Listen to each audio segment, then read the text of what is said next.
প্রিয় দর্শক, যুদ্ধ নয়, শান্তি চাই, শান্তি চাই, শান্তি চাই, এই একটি কথাই সারা পৃথিবীতে বহুল আলোচিত। কিন্তু তারপরও দেশে দেশে যুদ্ধ হয়। বিশেষ করে যারা বেশি ক্ষমতাবান তারাই যুদ্ধ পরিস্থিতি জিয়ে রাখবার চেষ্টা করেন। কিন্তু আসার কথা, শান্তির কথা বলা হচ্ছে এবং যুদ্ধ বিরতির কথা বলা হচ্ছে। কেমন হবে পরিস্থিতি? আমি রেজানুর রহমান, সংবাদপত্রে বাংলাদেশ অনুষ্ঠান থেকে আপনাদের স্বাগত জানাচ্ছি। আমাদের আজকের অনুষ্ঠানে অতিথি হিসেবে উপস্থিত আছেন রাজনৈতিক বিশ্লেষক শরীফুজ্জামান শরীফ। স্বাগত আপনাকে। ধন্যবাদ আপনাকে। পত্রপত্রিকায় প্রকাশিত কয়েকটা গুরুত্বপূর্ণ শিরোনাম পড়ে শোনাই আপনাকে, তারপর আমরা আলোচনায় যেতে চাই। দৈনিক প্রথম আলো, যুদ্ধবিরতির ঘোষণার পরও অনিশ্চয়তা, সংসদে বিতর্কের পর দায় মুক্তির বিল পাস। দৈনিক সমকাল, যুদ্ধবিরতিতে স্বস্তি এলেও শঙ্কা কাটেনি, বিল পাস, নিষিদ্ধ থাকছে আওয়ামী লীগের কার্যক্রম। ইরানের 10 দাবি, যুক্তরাষ্ট্রের মানার সম্ভাবনা কতটুকু। দৈনিক যুগান্তর, অবশেষে ট্রাম্পের দম্ভই চূর্ণ, 14 দিনের যুদ্ধবিরতি, ইসলামাবাদে শান্তি বৈঠক কাল। কালের কণ্ঠের শিরোনাম, দেশের অর্থনীতি এখন নড়বড়ে, যুদ্ধবিরতির স্বস্তির মধ্যেই হামলা। দৈনিক ইত্তেফাক, সন্ত্রাস বিরোধী আইনের সংশোধনী বিল পাস, সরকারের দর্শন হলো ব্যক্তি নয় পরিবারই উন্নয়নের মূল একক, সংসদে প্রশ্ন উত্তরে প্রধানমন্ত্রী, 2 সপ্তাহের যুদ্ধবিরতি। বাংলাদেশ প্রতিদিন, ইরান যুক্তরাষ্ট্র ইসরায়েলের 40 দিনের যুদ্ধ, অবশেষে যুদ্ধবিরতি, ইরানে উল্লাস। মানবজমিনের শিরোনাম, আপাতত স্বস্তি, তারপর কি। আমার দেশের শিরোনাম, অদম্য ইরানের নৈতিক বিজয়। জয় জয় দিনের শিরোনাম, নিষিদ্ধই থাকছে আওয়ামী লীগের কার্যক্রম, অবশেষে 2 সপ্তাহের যুদ্ধবিরতি। আমাদের সময়, ঐতিহাসিক বিজয় দাবি ইরানের, প্রাথমিকে মিড ডে মিল চালু করা হবে। দেশ রূপান্তরের শিরোনাম, যুদ্ধবিরতিতে কে জিতল, সংসদে আওয়ামী লীগ নিষিদ্ধের আইন পাস। সময়ের আলো, অবশেষে 2 সপ্তাহের যুদ্ধবিরতি, আওয়ামী লীগের কার্যক্রম নিষিদ্ধই থাকছে। আজকের পত্রিকা, লেবানন জ্বলছে, যুদ্ধবিরতিতে সংশয়। দৈনিক করতোয়া, যুদ্ধ আপাতত বন্ধ, উভয়ের বিজয় দাবি, ব্যক্তি নয় পরিবারেই উন্নয়নের মূল একক, সংসদের প্রশ্নোত্তর পর্বে প্রধানমন্ত্রী। রূপালী বাংলাদেশ, আওয়ামী লীগের কার্যক্রম নিষিদ্ধই থাকছে, ইরান উত্থানের নতুন অধ্যায়। ইনকিলাব, অসহায় আত্মসমর্পণ ট্রাম্পের, 2 সপ্তাহের যুদ্ধবিরতি ঘোষণা। শেষ শিরোনামটা যদি আপনাকে জিজ্ঞেস করি, অসহায় আত্মসমর্পণ ট্রাম্পের, এটাতে একটা গেল এবং যুদ্ধবিরতি 2 সপ্তাহের মধ্যে ঘোষণা করা হচ্ছে। 2 পক্ষেরই দাবি যে তারা বিজয় অর্জন করেছে। আরেকটি পত্রিকা শিরোনাম করেছে এটা, যে চড়া দামে স্বস্তি কিনল ট্রাম্প, কৌশলগত জয় হয়েছে ইরানের। কি মনে হয় আপনার? ধন্যবাদ আপনাকে, ধন্যবাদ দর্শক শ্রোতাদেরকে। পৃথিবীতে একটা স্বস্তি ফিরে এসেছে সাময়িক সময়। সত্য, এটা যুদ্ধ না, এটা আগ্রাসন। ইরানের উপরে আমেরিকা আগ্রাসন চালিয়েছে। আমেরিকার শক্তি আছে, সেই শক্তি প্রয়োগ করেছে এবং সে নিজের জন্য যুদ্ধ করতে আসেনি, সে যুদ্ধ করতে এসেছিল ইসরায়েলের জন্য। ইসরায়েল পৃথিবীর একটা দুষ্ট ক্ষত এবং তার পক্ষে আমেরিকা বিভিন্ন সময় দাঁড়ায় এবং এই দাঁড়াতে গিয়ে সে যে মানবাধিকারের কথা বলে, সে যে শান্তির কথা বলে, সেটাকেই সে বিনষ্ট করে। ইরান একবারও আক্রমণ করেনি, সে আঘাতপ্রাপ্ত হয়ে পাল্টা আঘাত করেছে। এবং এই যে যুদ্ধবিরতির ইরানের দেওয়া শর্তগুলো মেনে নিয়ে আমেরিকা যে পিছু হটেছে, এটা তাদের পরাজয়। এবং এই যুদ্ধটা আরও কিছুদিন কন্টিনিউ করলে আরও শোচনীয় পরাজয় হতো আমেরিকার। তারা ইরান সম্পর্কে যে তথ্যগুলোর উপরে ভিত্তি করে যুদ্ধটা করতে এসেছিল, আগ্রাসনটা চালাতে এসেছিল, সম্ভবত সেই তথ্যগুলো পারফেক্ট ছিল না, তাদের কাছে ছিল না, আমেরিকার কাছে। ইরান যে এত সাহসী প্রতিরোধ গড়ে তুলতে পারবে, এটা তাদের কল্পনার মধ্যেই ছিল না। এই যুদ্ধের ভেতর থেকে আমি 2-3টা দিক দেখি। প্রথমত, আমেরিকার যে আগ্রাসী মনোভাব সেটা দেখি। ইসরায়েল যে আমেরিকা ছাড়া চলতে পারে না এবং ইসরায়েলকে টিকিয়ে রেখেছে যে আমেরিকার সাপোর্ট যদি না থাকে তাহলে ইসরায়েল টিকবে না। আবার আমেরিকার নেতৃত্বের প্রতি ইসরায়েলের প্রভাবটা কতটুকু, এটিও এর ভেতর থেকে পরিষ্কার হয়। মধ্যপ্রাচ্যের আমরা যে ধর্মের বাঁধনের কথা বলি, বন্ধনের কথা বলি, এটা যে একটা মধ্যপ্রাচ্যের শাসকদের কাছে ফেক এবং সেখানকার প্রিভিলাইজড যে জনগণ, তাদের কাছে যে এটি ভুয়া, এটা এই যুদ্ধের ভেতর থেকে প্রমাণিত হলো। ইরানের সাথে শত্রুতা করেছে মধ্যপ্রাচ্যের সেই যে মুসলিম দেশগুলো, অথচ যাদেরকে আপনি ধর্মীয়ভাবে নানাভাবে কটাক্ষ করেন, সমালোচনা করেন, নিন্দা করেন, ধ্বংস কামনা করেন, যে সমস্ত দেশগুলো, তারা, যে সমস্ত দেশের জনগণ, তারা ইরানের পক্ষে এসে দাঁড়িয়েছে এবং বলেছে যে আমেরিকা তাদের উপরে অন্যায় আগ্রাসন চালাচ্ছে। তবে এটা কতদিন কন্টিনিউ করবে, সাস্টেইন করবে, এটা ইম্পর্টেন্ট। এই যে গতকালকে যে লেবাননে হামলা চালিয়েছে ইসরায়েল, এবং এটা সম্ভবত এখান থেকে পরাজিত হয়ে তার যে রাগ, তার যে দম্ভ, সেটা প্রদর্শন করার চেষ্টা করছে লেবাননে। এবং লেবাননের সাথে ইরানের যেহেতু একটা বন্ধুত্বপূর্ণ সম্পর্ক আছে, ইরান যদি এই বিষয়ে রিয়্যাক্ট করে, তাহলে এই যে যুদ্ধবিরতির যে বিষয়টা, এটি ভেঙে যাবে। এই যুদ্ধবিরতির ভেতর থেকে আরেকটা ব্যাপার পরিষ্কার হলো, পাকিস্তানের যে শাসকরা, তারা যে আমেরিকার চোখের ভাষা বুঝে কথা বলে এবং আমেরিকা তাকে ব্যবহার করতে পারে, তার প্রমাণ হচ্ছে এটা। বিশ্বের রাজনীতিতে পাকিস্তানের ওই ধরনের প্রভাব না থাকার পর, পুরনো জমিদার এখন অনেকটা ভগ্ন দশায় থাকার পরেও সে মাঝে মধ্যে আমেরিকার ফুট ফরমাস খাটে, এটা সর্বশেষ প্রমাণিত। এবং এর ভেতর থেকে সম্ভবত পাকিস্তানের একটু হামবড়া ভাবটা আবার বেড়ে যাবে। দুতিয়ালি ওই যে গ্রামের মধ্যে দারোগা ঢুকলে যখন সারা গ্রাম ঘোরার পরে কোথাও বসে বলে যে এই মজিদ এক গ্লাস পানি নিয়ে আয়, তো মজিদ পানির গ্লাসটা এনে দেয় এবং দারোগা সাহেব চলে যাওয়ার পরে মজিদ কলার নাড়া দিয়ে বলে, দেখছিস দারোগা আমাকে চিনে, দারোগা আমাকে আমার পানি খেয়ে গেছে, আমার পানি খেয়ে গেছে, আমার হাতে পানি খেয়ে গেছে, আমার নাম ধরে ডেকেছে। আচ্ছা, কি হবে না কি হবে তাহলে এই জায়গাটায় যুদ্ধবিরোধী যে অবস্থানগুলো, বিশেষ করে আমেরিকার ভেতর থেকে যে রিপারকেশনটা হচ্ছে, যে প্রতিরোধটা হচ্ছে, প্রতিবাদটা হচ্ছে, এটা যত বাড়বে তত ইতিবাচক ঘটনা। শরীফ, সবকিছু মিলিয়ে তো এই যে যুদ্ধবিরতির আশ্বাস একটা তো স্বস্তির জায়গা তৈরি করলোই, কিন্তু আমাদের দেশে বিশেষ করে জ্বালানি সংকট নিয়ে যে ঘটনাটা এখন ঘটছে, যেমন গতকাল আজকের পত্রিকায় হয়েছে 30 ঘন্টা অপেক্ষা করার পরে তেল পেয়েছে এক ভদ্র। 30 ঘন্টা, তার মানে 24 ঘন্টা পার করা, দিন রাত পার করে। আমাদের এখানে জ্বালানি নিয়ে শুধু ঘটছে না, যুদ্ধ নিয়েও তো ঘটছে। গতকালকে আমরা দেখেছেন নিশ্চয়ই, আমাদের নোবেল লরিয়েট, তিনি ধরি মাছ নাসুই পানি, এরকমের একটা স্টেটমেন্ট করেছে, যে ধরেন যে গত 15 দিন কুম্ভকর্ণের মতন ঘুমিয়ে আছে। ওই স্টেটমেন্টটা দেখে বুঝতেই পারবে না যে এখানে কাদের সাথে কাদের যুদ্ধ হচ্ছে। দুটো দেশ, আমি ধরে নিলাম যে দুজনই হচ্ছে অভিযুক্ত, কোনো দেশের নাম সেখানে নাই, এবং খুব একেবারে একটা হাইপোথেটিক্যাল স্টেটমেন্ট দেখলাম। তো এই ধরনের ধড়িবাজির কোনো প্রয়োজন নেই। এখানে অন্যায় কে করেছে তার নামটা উচ্চারণ করতে সম্ভবত এইরকম না, কিন্তু বড় বাড়ির ভদ্রলোক মাতব্বর সাহেব অন্যায় করলে তো বলতে পারা মুশকিল। তার অর্থ হচ্ছে যে আপনাকে আমেরিকার তোষামদিটা করতে হবে, কিন্তু আবার এখানে পাবলিকের কাছে আপনার ইমেজটা ধরে রাখতে হবে। তো যারা এই কাজগুলো করেন তাদের এটা খেয়াল রাখা উচিত যে একসাথে আসলে ওই যে এক ঢিলে দুই নৌকায় পা দেওয়া যায় না।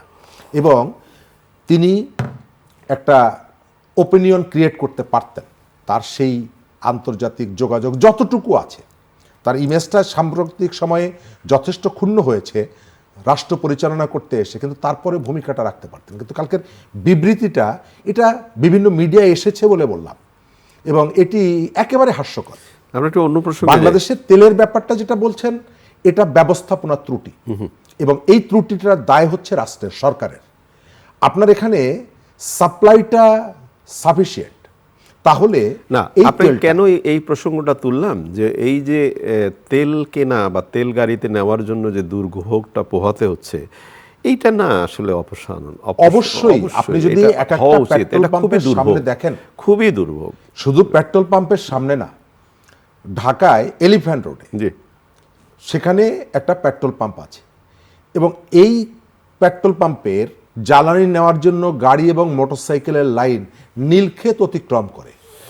তো এই যে হয়রানিটা, সরকার বলছে যে এখানে পর্যাপ্ত সরবরাহ আছে, কিন্তু এটি যদি ভোক্তার কাছে না যায়, এই সরবরাহ দিয়ে আমি করবো কাকে? এই কথার তো কোনো মূল্য নেই। এবং এই কথাটা আমরা অনেক দিন ধরে শুনছি।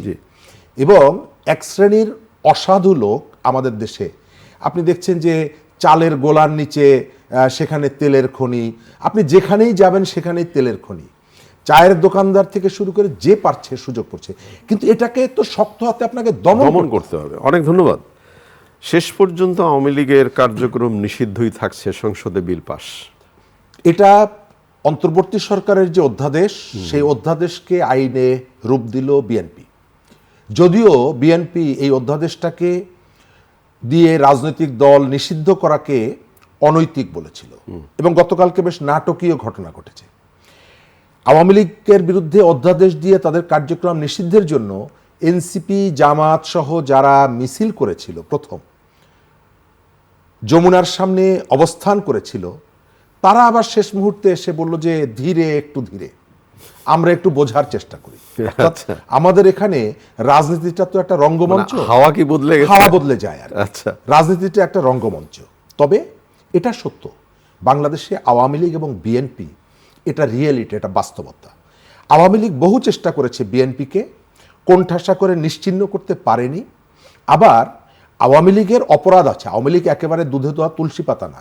একটা গণ অভ্যুত্থানের ভেতর থেকে তাকে পালিয়ে যেতে হয়েছে, তার বিরুদ্ধে 1200-1300 মানুষের লাশের বোঝা। কিন্তু এই দায়টা পুরো দলটার উপরে আপনি যদি চাপিয়ে দিতে চান, তাহলে এটি যেমন অন্যায় হবে এবং এটা প্র্যাকটিক্যাল কোনো ব্যাপার হবে না। একটা রাজনৈতিক দলকে, একটা মতাদর্শকে চাইলেই নিশ্চিহ্ন করে ফেলা যায় না। এটা বিএনপিও আমাদের সামনে। আপনার কি মনে হয় যেদিনই সংসদে এই বিলটি পাস হলো, সেদিনই পাশের দেশে জয়শঙ্কর এবং খলিলুর রহমানের এখানে বৈঠক হলো? অনেকগুলো ঘটনা আছে। পর্দার সামনেও কতগুলো ঘটনা ঘটে, পর্দার পেছনেও কতগুলো ঘটনা ঘটে।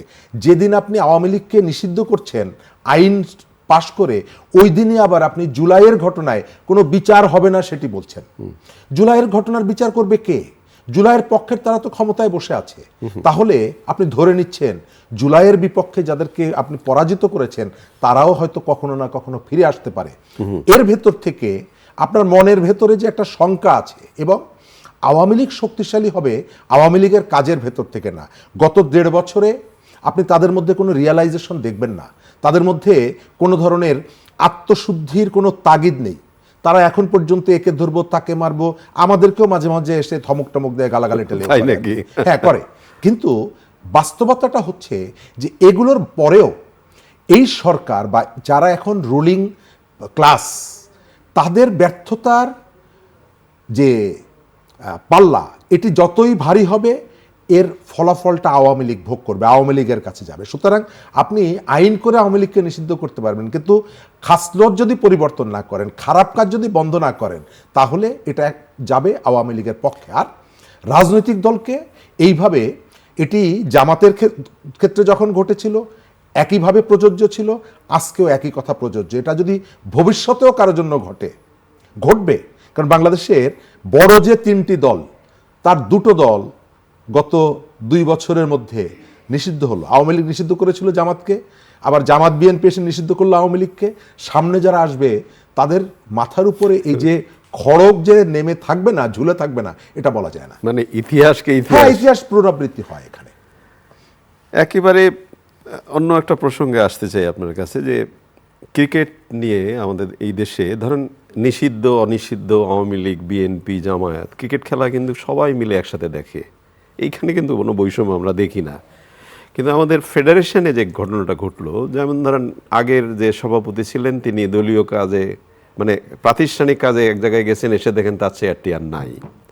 অ্যাডহক একটা কমিটি গঠন করা হলো, সেই অ্যাডহক কমিটি নিয়েও নানা ধরনের কথাবার্তা বলা হচ্ছে, এবং সংসদে পর্যন্ত উঠেছে এই কথাটি নানাভাবে খুব কৌতুক সুরে। এবং অনেকেই সেটা বলার চেষ্টা করছেন যে এই অ্যাডহক কমিটিতে মন্ত্রীদেরই বা যারা সরকার চালাচ্ছেন তাদের এই পুত্র স্ত্রীরাই আছেন। তাহলে এই বিতর্কের কি হবে বলেন তো? এই বিতর্কে এটার একটা ইতিবাচক দিক আছে। বিএনপির বড় নেতাদের কয় ছেলে, কার কার ছেলে আছে, এটা আমরা জানতে পারলাম, এখন জানলাম আর কি, এখন জানলাম। আচ্ছা, তবে রাজনীতির সাথে এই যে ক্রিকেটটাকে যেভাবে জড়ানো হলো, এটা উচিত হয়নি। এই ঘটনাটা অনেক দিন ধরে ঘটে আসছে। আপনি স্বীকার করবেন যে আমাদের এখানে ক্রিকেটের বিকাশের ক্ষেত্রে এবং প্রতিনিধিত্ব করার ক্ষেত্রে সাবের হোসেন চৌধুরী একটা সফলতা দেখিয়েছিলেন, কিন্তু তার দলের ইন্টারনাল পলিটিক্সের কারণে তাকে কোণঠাসা করে পাপনকে যখন এনে জোর করে এখানে বসিয়ে দেওয়া হয় এবং জনমত উপেক্ষা করে এক ধরনের জিদের বসে যে তাকেই আমি এখানে রাখবো, এই যে প্রবণতাটা ছিল বাংলাদেশের তরুণদের একটা বিরাট অংশকে আওয়ামী লীগের প্রতি বিক্ষুব্ধ করে তুলেছে রাষ্ট্রের ওই আচরণের কারণে। আচ্ছা, ওই আচরণের কারণে এবং বিভিন্ন পরিবার থেকে আমাদের দক্ষিণাঞ্চলের শেখ পরিবারের একজন প্রতিনিধি ছিল ক্রিকেট বোর্ডে, সিলেটের অমুক রয়্যাল ফ্যামিলিগুলোর প্রতিনিধিরা ছিল ক্রিকেট বোর্ডে, তার পুনরাবৃত্তি হলো।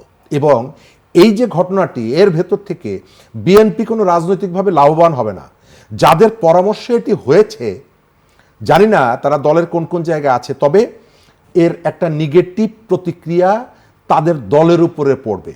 যারা আগ্রহী আছেন, হ্যাঁ এদের যোগ্যতা থাকতেই পারে, যোগ্যতা থাকতেই পারে, কিন্তু যেভাবে এদেরকে বসানো হয়েছে এটা খুবই দৃষ্টিকটু। না যেমন স্বল্প সময়ের মধ্যে 4 জন সভাপতি বদল হলো, একই তাহলে ক্রিকেট নিয়ে এটা ওই যে আপনাকে যেটা বললাম যে ক্রিকেটকে যেভাবে রাজনীতিকরণ করা হচ্ছে, ফুটবল ফেডারেশনকে যেটা করা হয়েছে, অন্তর্বর্তীকালীন সরকার যে সিদ্ধান্তগুলি নিয়েছে, আসিফ নজরুল এবং সজীব ভুইয়া, এবং তারা ক্রিকেটকে যেখানে দাঁড় করিয়ে দিয়েছে আমাদের বিশ্বকাপ খেলার থেকে শুরু করে, সেখান থেকে আমরা প্রত্যাবর্তন চাই, ইতিবাচকভাবে প্রত্যাবর্তন চাই। কিন্তু এই যে ডিসিশনটা নেওয়া হলো এটা ভালো বার্তা দিল না। এই ব্যক্তিরা খেলার ক্ষেত্রে যতই ভালো করুক না কেন, আপনি তাদেরকে অন্যান্য সেক্টরে পাঠাতেন। বাংলাদেশের অনেকগুলো ফেডারেশন আছে যেগুলো খুঁড়িয়ে খুঁড়িয়ে চলছে, স্বরাষ্ট্রমন্ত্রী তুলে ধরেন, হ্যাঁ উঠে ধরেন, তিনি গেলে সেখানে একটা ইতিবাচক প্রভাব পড়তো, তারা সেখানে যেতেন। এখন এদের অভিজ্ঞতাটা কি আমি জানি না। মন্ত্রীর বউকে কেন ক্রিকেট বোর্ডের হতে হবে, তার চাচা ক্রিকেট ভালোবাসতেন বা তার পাড়ার মহল্লার ছেলেরা ক্রিকেট পছন্দ করেন, এটা যদি ক্রিকেটের যোগ্যতা হয় তাহলে এর সামনে একেবারে শনির দশা অপেক্ষা করছে। আমরা একটু শিক্ষার দিকে যেতে চাই। কয়েকটা বেশ ভালো সংবাদ আছে শিক্ষা নিয়ে। জিডিপির 5% বরাদ্দের পরিকল্পনা নেওয়া হয়েছে। মাননীয় প্রধানমন্ত্রী বলেছেন প্রাথমিকে মিড ডে মিল চালু করা হবে, ফ্রি স্কুল ড্রেস দেওয়া হবে। এবং মাননীয় প্রধানমন্ত্রী আরেকটি কথা বলেছেন যে ব্যক্তি না, পারিবারিক উন্নয়নেরই মূল একক পরিবারই। সবকিছু মিলিয়ে কি দেখছেন আপনি শিক্ষার জায়গায়? আমি এই জায়গার সিদ্ধান্তগুলোর ক্ষেত্রে ইতিবাচকতা আছে। আমাদের দীর্ঘদিনের একটা দাবি ছিল শিক্ষার ক্ষেত্রে রাষ্ট্রের বিনিয়োগটা বাড়ানো, কিন্তু এর স্বচ্ছতা দরকার। এই টাকাটা যদি আপনি প্রপার জায়গায় না যায়, এই যে মিড ডে মিল এর ব্যবস্থাপনাটার অনেক রকমের চ্যালেঞ্জ আছে। এই চ্যালেঞ্জগুলো যদি আপনি থেকে শিক্ষা গ্রহণ না করেন তাহলে অপচয় হবে। আমি কতগুলো দৃষ্টিভঙ্গিগত কতগুলো পার্থক্য দেখতে পাচ্ছি। প্রধানমন্ত্রী দীর্ঘদিন বিদেশে থাকার কারণে তার ভাবনার জায়গাগুলোতে কতগুলো জায়গায় প্রভাব ফেলছে, কিন্তু তার সাথে তার পুরো দলটা যদি রিলেট না করে ভাবনার জায়গায়, তাহলে তিনি যত ভালো চেষ্টাই করুক না কেন তার রিফ্লেকশনটা, তার প্রভাবটা কাজের মধ্যে পড়বে না। এটাই খুব জরুরি, এটাই জরুরি। আমি বিভিন্ন জায়গায় বলি যে 3 ধরনের বিএনপি আছে। একটা বিএনপি হচ্ছে ধান খেতে ঘুমানো বিএনপি, নদী সাঁতরে বিভাগীয় সমাবেশে আসা বিএনপি, পেছনে হাত কড়া দিয়ে হাত বাঁধা বুড়িগঙ্গার নদীতে ভেসে থাকা বিএনপি, আর 5 আগস্টের পরে একটা বিএনপি আছে, 12 ফেব্রুয়ারির পরে একটা বিএনপি আছে। 3টা বিএনপি আছে। আমরা ওই যে বিএনপি ধান খেতে গম খেতে ঘুমিয়েছে, আমরা রাজনীতিতে তাদের প্রভাবটা দেখতে চাই। তাদের তাদের গুরুত্ব যদি আপনি দেন তাহলে এই যে উদ্যোগগুলো নিচ্ছেন তার ফলাফল মানুষ পাবে। আর যদি না করেন তাহলে ওই যে ক্রিকেট বোর্ডের মতন ঘটনা ঘটবে। আমাকে অনেকেই বলেছে যে বিএনপিকে ভোট দিয়েছি কিন্তু এই সিদ্ধান্তটায় কষ্ট পেয়েছি। এটাই যেন শেষ সিদ্ধান্ত হয় যা মানুষকে কষ্ট দিয়েছে, ভবিষ্যতে যেন এই ঘটনার আর পুনরাবৃত্তি। অনেক অনেক ধন্যবাদ আপনাকে। প্রিয় দর্শক, আমরা যে বিষয়গুলো নিয়ে কথা বললাম আপনারা শুনলেন। বিশেষ করে ক্রিকেটের কথাটা উঠলো। কেন তুললাম আমরা? ক্রিকেট হাসলে এই বাংলাদেশ হাসে, এই হাসিটা যেন মিলিয়ে না যায়। ভালো থাকবেন, খোদা হাফেজ।